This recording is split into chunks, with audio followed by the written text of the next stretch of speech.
আল্লাহর নির্দেশে হজরত আজরাইল আলাইহিসসালাম অত্যন্ত আদব ও বিনয়ের সাথে নবীজির পবিত্র রূহ মোবারক কবজ করলেন। কিন্তু রূহ হাতে নেয়ার পরই এক অভূতপূর্ব পরিস্থিতির সৃষ্টি হলো।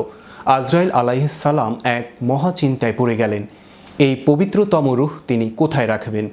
এ নিয়ে আরও বিস্তারিত দেখুন ডেস্ক রিপোর্টে। আল্লাহর নির্দেশে হজরত আজরাইল আলাইহিসসালাম অত্যন্ত আদব ও বিনয়ের সাথে নবীজির পবিত্র রূহ মোবারক কবজ করলেন। কিন্তু রূহ হাতে নেয়ার পরই এক অভূতপূর্ব পরিস্থিতির সৃষ্টি হলো। আজরাইল আলাইহিসসালাম এক মহা চিন্তায় পড়ে গেলেন। এই পবিত্রতম রূহ তিনি কোথায় রাখবেন? যে রূহের সম্মানে পুরো সৃষ্টি জগৎ নির্মিত, তাকে রাখার মতো যোগ্য স্থান কোথায়? আজরাইল আলাইহিসসালাম নবীজির রূহ মোবারক নিয়ে প্রথম আসমানে গেলেন। সেখানে ফেরেশতাদের ভিড়, কিন্তু কেউ বলতে পারলেন না এমন পবিত্র রূহ রাখার উপযুক্ত স্থান কোনটি। এরপর তিনি একে একে দ্বিতীয়, তৃতীয়, এভাবে সপ্তম আসমান পর্যন্ত প্রতিটি স্তর প্রদক্ষিণ করলেন। তিনি জান্নাতের নূরের বাগান থেকে শুরু করে আরশ, কুরসি পর্যন্ত সর্বত্র বিচরণ করলেন।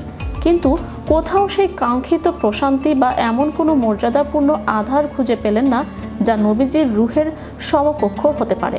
উপায় না দেখে আজরাইল আলাইহিসসালাম চললেন লা মাকাম অর্থাৎ মহান আল্লাহ তাআলার আরশ অভিমুখে। আল্লাহর আরশের ৭২,০০০ পিলারের চারপাশ দিয়ে তিনি ব্যাকুল হয়ে ঘুরতে লাগলেন। তার চোখে মুখে অস্থিরতা আর অন্তরে বিনয়। তখন মহাবিশ্বের অধিপতি আল্লাহ রাব্বুল আলামিন জিজ্ঞেস করলেন, হে আজরাইল, তুমি কি খুঁজছো? কেন তুমি আমার আরশের চারপাশে এভাবে ঘুরছো? আজরাইল আলাইহিসসালাম অত্যন্ত বিনয়ের সাথে উত্তর দিলেন, হে পরম করুণাময় আল্লাহ, আমি আপনার আদেশে আপনার প্রিয় হাবিবের রূহ কবজ করেছি। কিন্তু আমি ৭ আসমান, জমিন, ৮০,০০০ আলম, জান্নাত, জাহান্নাম, এমনকি আপনার আরশ, কুরসি সব খুঁজেছি। কোথাও আপনার বন্ধুর এই পবিত্র রূহ রাখার মতো উপযুক্ত ও পর্যাপ্ত সম্মানজনক স্থান খুঁজে পাচ্ছি না। কোনো জায়গায় এই রূহের মহিমা ধারণ করার যোগ্যতা রাখে না।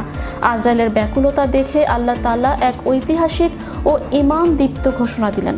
আল্লাহ বললেন, হে আজরাইল, শুনে রাখো, আমার হাবিবের দেহ মোবারক ছাড়া মহাবিশ্বে এমন কোনো পবিত্র ও মর্যাদাপূর্ণ জায়গা আমি সৃষ্টিই করিনি যেখানে তার রূহ রাখা যায়। তার পবিত্র শরীরই হলো তার রূহের একমাত্র যোগ্য ঘর। আল্লাহর এই নির্দেশের পর আজরাইল আলাইহিসসালাম পুনরায় সেই পবিত্র রূহ নবীজির দেহ মোবারকেই ফিরিয়ে দিলেন। এ কারণেই বলা হয়, আম্বিয়া কিরামগণ কবরে জীবিত এবং তাদের রূহ ও শরীরের সম্পর্ক ছিন্ন হয় না। Channel Europe news desk.